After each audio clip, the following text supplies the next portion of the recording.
Welcome to waves media Telugu. రైతులు నష్టపోకుండా నిబంధనల ప్రకారం పత్తి కొనుగోలు చేయాలి. సిపిఐ నిబంధనల ప్రకారం రైతులు పత్తి ఆరబెట్టుకుని వచ్చేలా సంబంధిత ఏఈఓలు అవగాహన కల్పిస్తే రైతులు నష్టపోకుండా పత్తి కొనుగోలు చేయడం జరుగుతుందని గద్వాల్ జిల్లా కలెక్టర్ బిఎం సంతోష్ అన్నారు. బుధవారం అలంపూర్ చౌరస్తా సమీపంలో ఉన్న వరసిద్ధి వినాయక జిన్నింగ్ మిల్లులో ఏర్పాటు చేసిన పత్తి కొనుగోలు కేంద్రాన్ని కలెక్టర్ పరిశీలించారు. సిపిఐ నిబంధనల ప్రకారం 8 నుంచి 12% లోపు తేమ ఉన్న పత్తిని కొనుగోలు చేస్తున్నందున రైతులు దాని ప్రకారం ఆరబెట్టుకుని తీసుకురావాలని సూచించారు. ప్రస్తుతం స్లాట్ బుకింగ్ విధానంలో ఎకరాకు 7 క్వింటాల పత్తిని కొనుగోలు చేస్తుండగా 12 క్వింటాలు కొనుగోలు చేయాలని, అకాల వర్షాలతో పత్తి దెబ్బతినడంతో తేమ ఎక్కువగా ఉన్న కొనాలని పలువురు రైతులు కలెక్టర్ను కోరారు. ఇటీవల ఈ విషయాన్ని వ్యవసాయ శాఖ మంత్రి దృష్టికి తీసుకెళ్లామని కలెక్టర్కు తెలిపారు.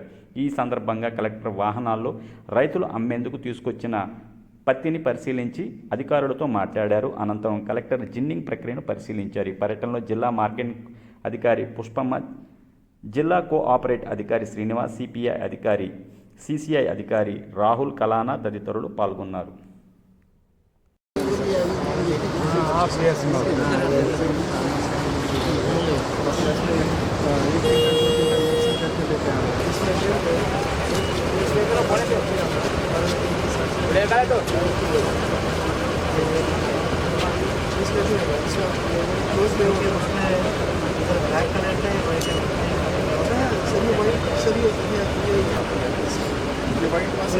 वाइट का ये ठीक है।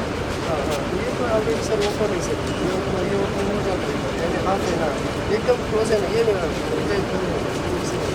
अच्छा ये क्लोज वाला नहीं था। हाँ ये एटलीस्ट थोड़ा ओपन है, हाफ ओपन है, इसलिए गौरी वाला